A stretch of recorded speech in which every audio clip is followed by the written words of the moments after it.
history, the A.B. Baker Award is literally the A.N.'s highest honor in neurological education. It's named after the first president of the American Academy of Neurology, who believed that teaching neurology isn't simply about transmitting knowledge, but about shaping how we seek and care for other people. So this award recognizes a lifetime of national impact, leadership, creativity, scholarship, and the enduring influence of those who teach. Today, we honor someone who's done exactly that. So Dr. Tracey Milligan, she is professor and chair of neurology at the New York Medical College.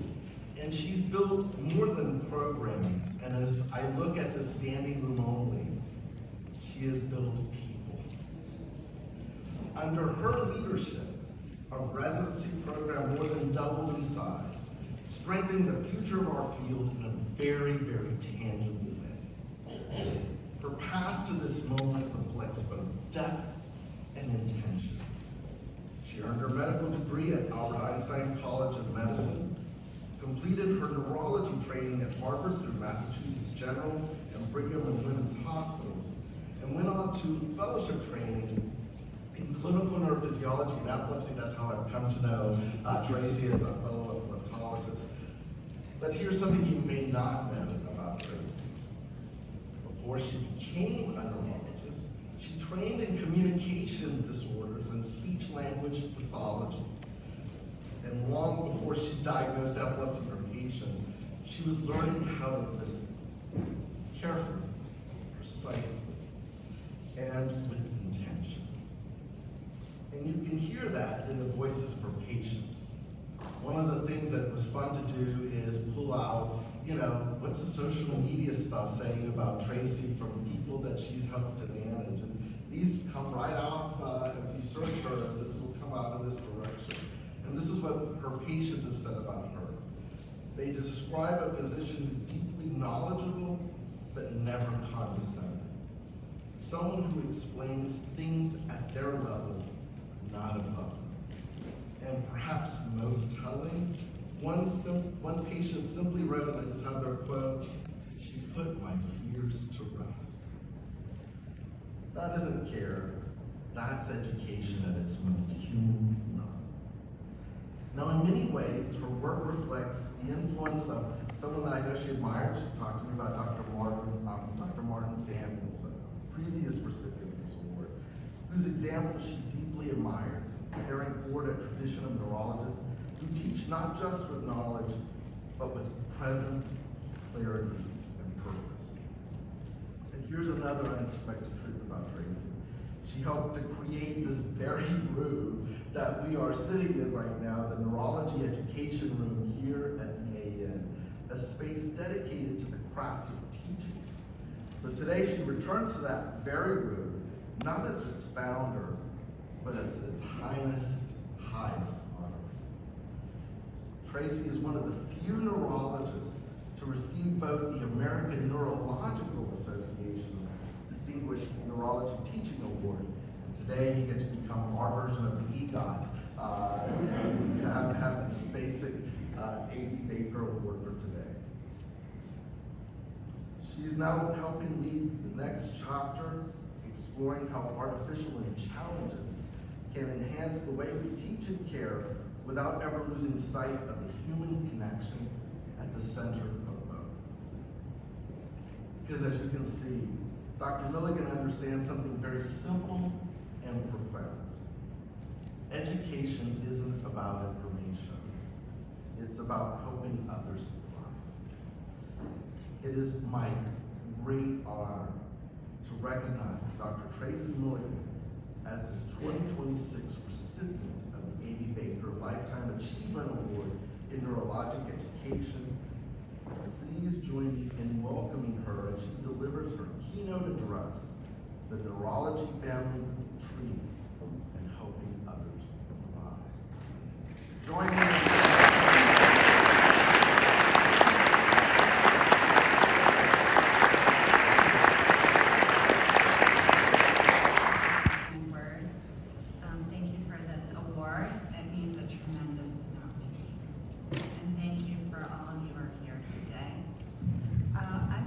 talk today about the neurology family tree and helping others thrive.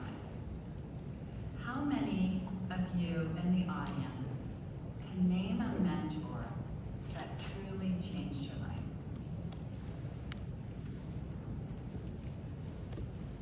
And how many of you have had the experience in mentoring somebody else? Mentorship is how we grow. Mentorship is how we thrive. It's how our field of neurology grows. And it's why I picked this topic to share with you today, because it's all of you who are here that have really helped me and have taught me so much about helping others. And so I'm going to share some of my stories and principles that I've learned about teaching and mentoring, helping others thrive, things that I've learned from people in this room, including these two here.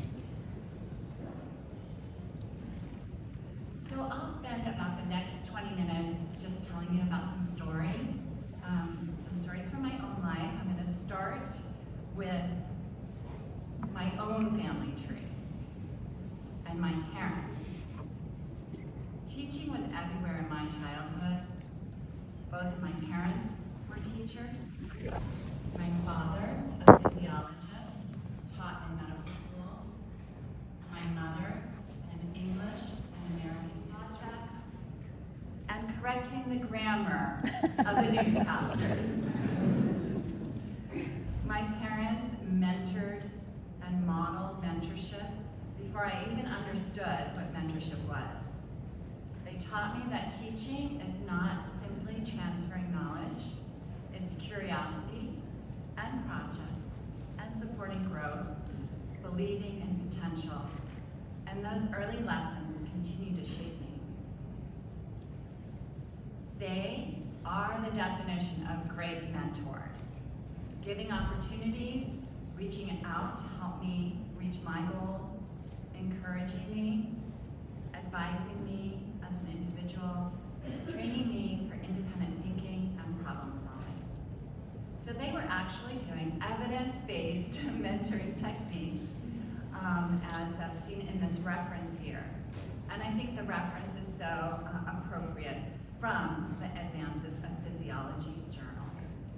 So mentorship started early in my family, and I want to take a moment to just thank you, Mom and Dad.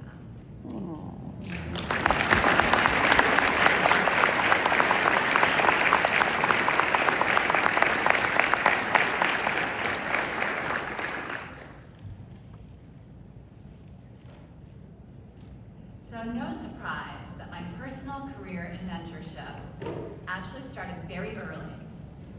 And I am the oldest of 4, and as a young child, I lined up my siblings, my brother, sister, dolls, stuffed animals in front of the chalkboard.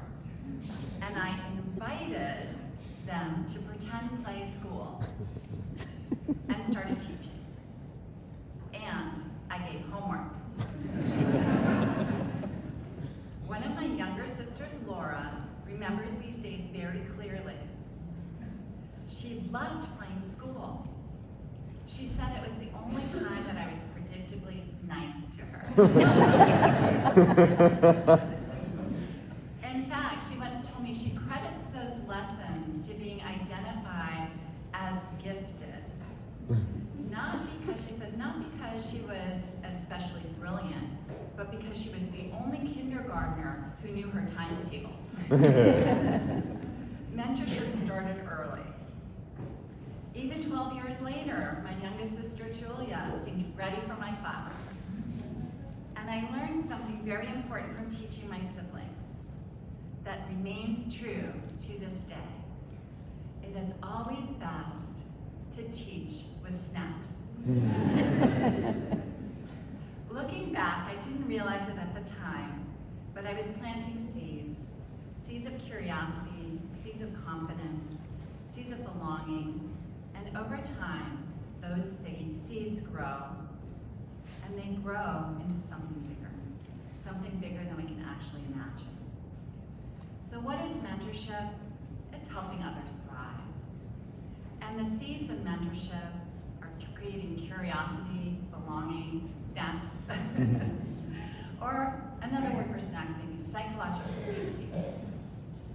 So psychological safety, the breaking of bread together can mean something important about the relationship and the feeling of being safe, curious, and having a sense of belonging are the seeds of the best mentorship. Feeling seen, heard, and valued. My next story is the story of the owl. And so this is a good time. If you haven't already selected your sticker of the owl, you should find one on your table so you too can have your own owl. This story is not actually my story. It's a story by Homer, the Odyssey. And in the Odyssey, and it's also the origin of the word mentor. When Odysseus left for war, he entrusted his son, Telemachus, to a friend named Mentor. Telemachus was unsure. He and I share something, the imposter syndrome. He tried, but he really needed support. And he didn't know how to navigate the challenges ahead, or even where to start. But he does have a mentor he trusts, named Mentor. But Athena actually appeared in the guise of Mentor. Athena, the goddess of wisdom. And so Athena is also symbolized by the owl. Athena wants him to succeed. She reaches out to offer guidance. She doesn't remove the obstacles, but she supports him, allowing him to face his own challenges. So I like to think when we see an owl, we might think of our own mentor in life and the symbolism of Athena. Athena also provided mentorship in words. You may recognize some words like this from your own mentors. So what did Athena say specifically? She said, you won't succeed if you're a fool or a coward. Keep your word. Make sure you finish your work. And don't disgrace your ancestors.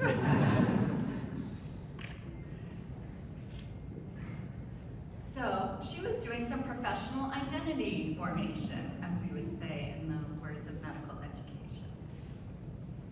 But as I think about the transformation that happens with mentorship and mentoring somebody and helping them become who they're capable of becoming, I think about this cartoon that I saw in the New Yorker magazine. The thing is, you have to really want to change, says the butterfly to the caterpillar. Well, I just put some other words to this cartoon. And my words that I often share with those I'm mentoring, trust in the process. Trust in the process. And we set up these systems that allow people to grow and thrive. And sometimes it seems that the journey is so far, but just trust in the process. The other words that I'll add are, and don't forget to enjoy the journey. So supporting the seed, here are some other evidence-based principles of mentoring. And so we think about the factors that go into supporting others, communicating, setting the goals, getting to know the person you're mentoring, recognizing value differences, fostering independence, and facilitating career advancement and networking. Going from the seed to more. Now, we recognize now that mentorship is not just one-on-one. We have networks of mentors. We have people who are helping us, some of them in bow ties, but helping us generation to generation. How to observe, how to localize, how to think, how to reason, how to care for patients, how to sit at the bedside and listen, and how to care for one another. So neurology itself has grown through mentorship and teaching.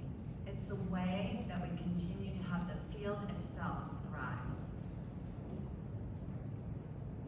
Guidance, encouragement, belief, trust in the process. There's also an educational theory called the zone of proximal development. So here we have this stake here, helping, right? Being there, supporting, but also challenging. Support plus challenge equals growth.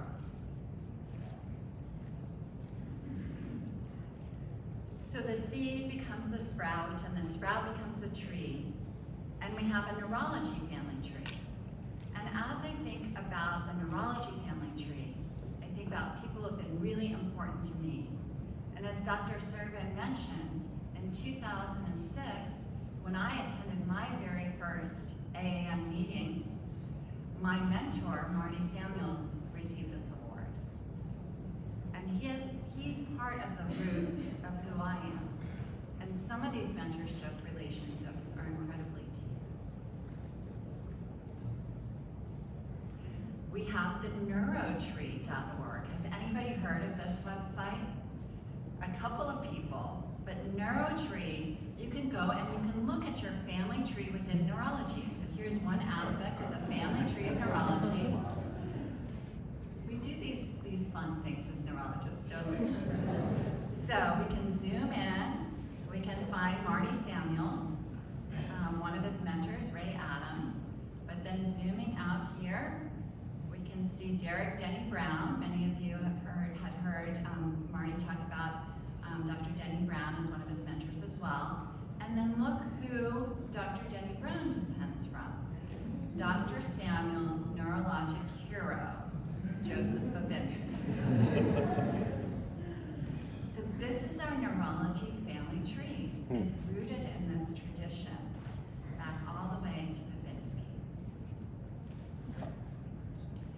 So when we think about the origins of neurology, many of you know this family tree, Babinski holding Blair as she in the image here with Charcot. The family tree and the mentorship has grown since that point in time. We're defined by this lineage, but we also have generations of neurologists have been mentored. That neurologic method passed down from one to another. But now if you think about your mentorship, it's really much more of a network of all the people throughout who have really influenced you. And so when we look at our family tree, mentors who've shaped neurologic education, you can see all of them have received the A.B. Baker Award. So many of the names here have been really important mentors to me. 2006, Marty Samuels. But I also want to point out, in 2012, that was the first A.B. Baker ceremony I attended when Shirley Ray received this award. And I remember being there and seeing her receive the A.B. Baker Teaching Award. She was one of my mentors.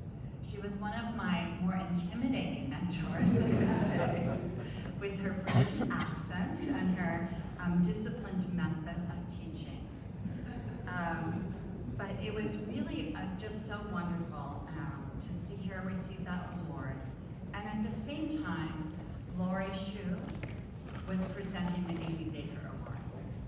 And many of us remember Lori, and I remember Lori because when I first came to AAN and I didn't know anybody, and I didn't even know if I belonged, I didn't know what CDPD meant, and I entered and Lori was always welcoming. Every single meeting, she welcomed me. And that is how I experienced AAN when I walked in and I met Lori and all the other educators, and I said, these are my people, this is where I belong, this is where I want to be. Right? Back 20 years ago. And then from there, you know, Dr. Ray, she became a lifelong mentor for me. And before I left Boston, she out to dinner. I may have even called her Shirley, but I don't think so. But she took me up to her apartment and had dessert with me. And it remains one of those people who've been deeply rooted in my career. So at my first AAN meeting, I saw this wonderful community which I grew as part of. And within it was Marty Samuels. And in these photos are so many other people and important parts of my mentorship. And he and so many other mentors have been so important to me. And I was really happy before his untimely passing. I told him the day before, I said, "You have been the best teacher in my life," the day before he passed. And I was pleased before that time, he was able to come as visiting professor with my newest neurology family at New York Medical College, Westchester Medical Center, and to spend time with us there. So I wanted to do something to continue to have our AAN neurology education community thrive. And I'm so fortunate to be part of this great group. You can see many of the photos not named here, but members of our NEAT group who helped design the education room in association with the American Academy of Neurology and the Education Committee as a place where our informal curriculum is exactly that, to facilitate those mentorships and help others. And I don't know how many of you have heard of this story. Are you my mother? I want to share this story for you. So when I moved to New York, I didn't know anybody at all. I didn't have any mentors in New York. And I went to somebody and I said, "Are you my mentor?" I asked for mentorship. So what did I do? This is something I will definitely encourage you to do. Ask for mentorship. I emailed at the time, the president of the American Academy of Neurology, who I knew lived nearby, Dr. Ori Abitzer. And I said to her, "Dr. Abitzer, would you be my mentor?" And she said yes. And that first weekend that I was in New York, we met at the banks of the Hudson River. That's our first photo on the left. And every month since that time, over 5 years, we've met every month. Rain, snow, shine, every month we've met there for mentorship. And so asking for mentorship as a way to keep finding your Athenas, keep finding your owls. Trust in the process, ask for mentorship. I want to turn as my last story to share about my own family. My husband, Jeff, who for 39 years has always framed my work as meaningful and even heroic to our children.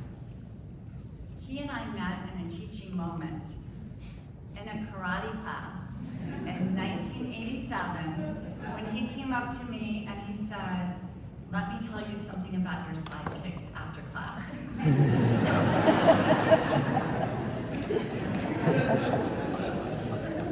And the rest is history.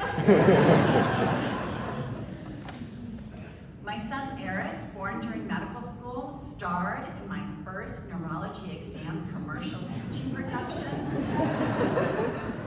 done in collaboration with my mentee Tammy Kaplan. My daughter Catherine, born at Brigham during my residency, appeared in my very first neuro exam teaching video, the one I've used for over 20 years. And when she started teaching at that time, I showed this video just last week, teaching the medical students. She's a lot bigger now. So my children have always known what we all know as well.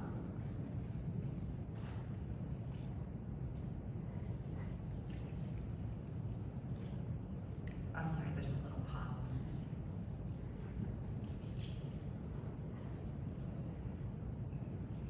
Oh, I'm leaving you in suspense with the computer. It's definitely just a hunk there. But you'll see on the next slide here.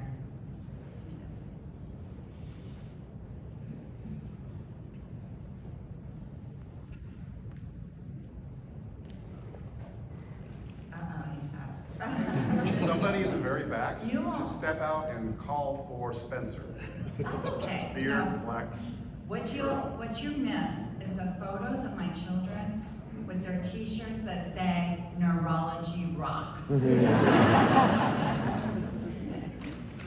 the last couple of photos just show you over time how the neurology family tree and my own family tree have completely entwined, and how important that sense of belonging is, and how through our family trees we continue to grow and thrive. Thank you all so very much.